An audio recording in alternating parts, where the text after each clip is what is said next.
It's a huge week if you're a big Steely Dan fan. As we know, Can't Buy a Thrill. It's 50 years old this month. Analogue Productions just shipped their UHQR version, 45 RPM, mastered and cut from the analog tapes by Bernie Grundman.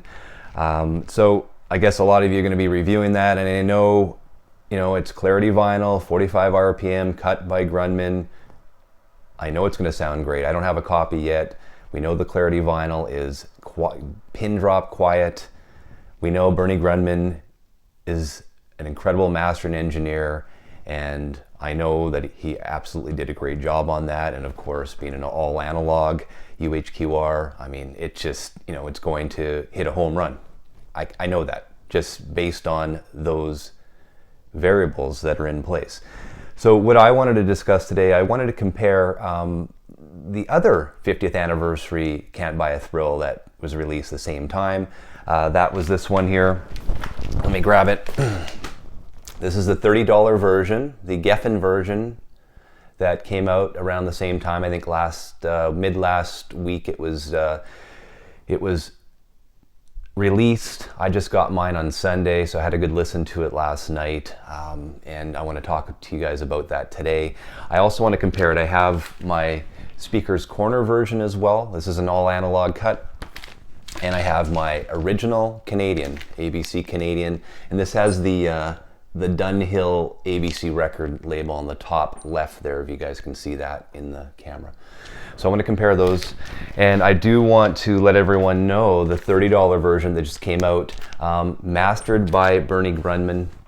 Okay, $30. I got it on Amazon, but it wasn't cut at Bernie Grundman Mastering Studios. It was cut by Alex Abrush at AA Mastering Studios, and the vinyl was actually, and this actually was pressed at Precision Pressing Plant in Canada.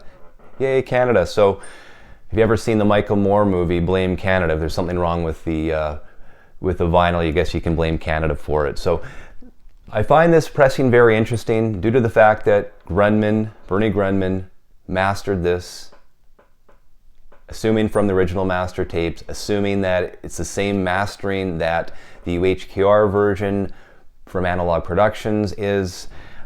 Knowing a lot about the different mastering engineers now and what they do, I would assume the same mastering notes would have been used for either or, depending on if he mastered this first or mastered the UHQR AP first. So I'm going to assume, and I'm probably right, that the same mastering notes were used. So Bernie Grundman would have mastered this 50th anniversary, converted it to a DSD file, and sent that DSD file to be cut by Alex Abrush at AA Mastering Studios. So this is a digital cut for $30.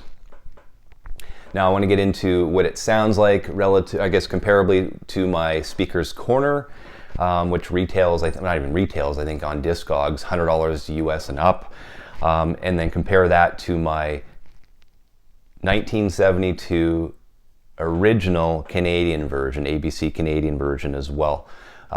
So one other thing about this 50th anniversary that just came to on my doorsteps from Amazon, there was no hype sticker, at least on mine. It didn't, anywhere does it say 50th anniversary of this album. I find that a little bit odd, considering you see all these hype stickers these days. So I mean, nowhere on this album does it say 50th anniversary at all. So find that interesting.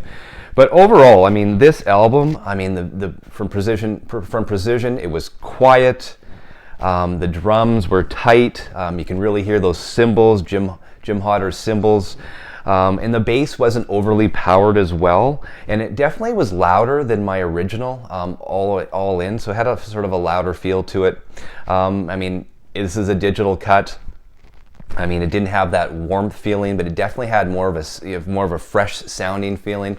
And I really focused on the song "Do It Again" because it's one of my favorite songs on this album, and I loved Danny Diaz's electric sitar on this album, on this cut. It sounded phenomenal, clear, precise, and a real joy to listen to. And all in, I think for $30, you're getting a quiet piece of vinyl, mastered by one of the best, Bernie Grundman. You can't go wrong for 30 bucks. I'm very happy with this album. I have nothing negative to say about it at all. At least my copy, was very, very quiet in terms of the pressing, and I'm very happy with spending $30 to get this album. So that's my 2022 Geffen, and it does come in a, I'll show you guys here. I haven't taken it out of the rice. I haven't put it in a rice paper sleeve yet, but it just comes in a paper one. Has the Geffen label on it, and then it does come in a gatefold as well, as you can see. So that's the 2022. Here's my speaker corner cut here. I'll show you guys this. It has the ABC logo on it. All analog. Got the gatefold as well. A little bit glossier than the 2020. So, what did I think about this one? Well, Speaker's Corner, guys, it's expensive if you want to buy it in Discogs, over $100. I mean, it's, again, I focused on Do It Again, but all in, way more bass. I mean, this thing just pops on the bass side. It sounds very bright, it's very loud. And you lose it on the drums and the cymbals a little bit as well. So what you gain on the drums, you're going to gain on the vocals. So you can hear Fagen's vocals quite clearly. I'm assuming this would have been compressed, a little bit more EQ on it. It is a decent sounding album, but I mean, I don't think it has the warmth of my original Canadian, which I haven't gotten to yet.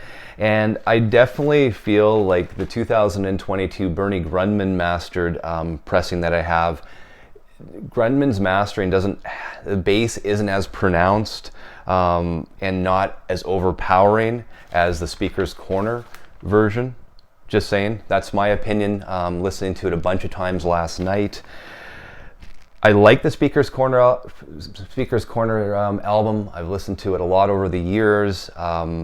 But I will tell you, I mean, listening to the Grundman cut now, and I can imagine too that if it's the same mastering that was used for the UHQR version, wow, I mean, you guys are in for a treat on the UHQR side, especially cut at 45 RPM as well.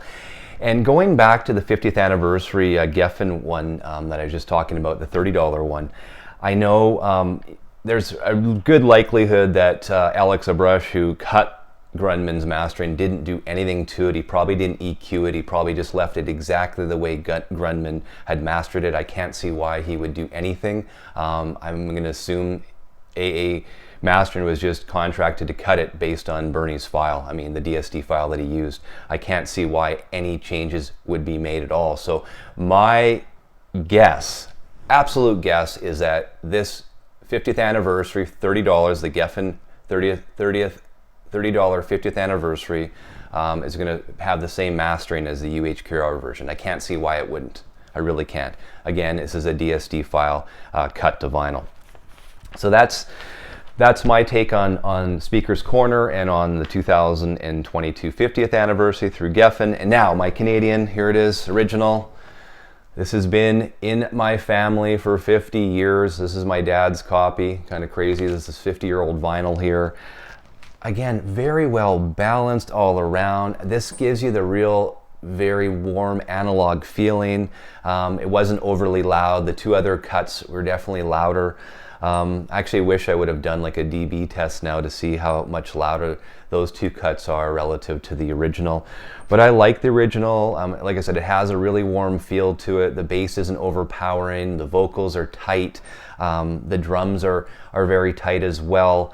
And all in, it definitely has. I mean, I think if people grew up listening to Steely Dan, especially 50 years ago, this is the album they're going to get used to. So anything different, anything more compressed, anything with more bass, they're going to be like, whoa, my ears are just doing tricks on me. So if you really want a really great sounding and it's original for a really good price, then stick with your original. But I truly think like the Bernie Grundman mastered version of Can't Buy a Thrill, the one that I have, and I know I know, and also by watching some of the YouTube videos of the recent UHQR Can't Buy a Thrill reviews, sounds like it's a home run as well. So I really feel that if you have a copy of this original, not a bad thing. If you have a copy of the $30 50th anniversary, you're doing very well there. And yeah, I mean, if you want to spend the $150 for the 45 RPM UHQR cut, go for it as well. Will there be differences? I'm sure. Our ears, our old ears, can we really pick up on them? I mean, that's debatable as well. Who knows? But again, I'm liking my $30 cut of Can't Buy a Thrill. Not complaining right now. Guys, until next time, keep spinning that vinyl and turning it up real loud. We'll see you again.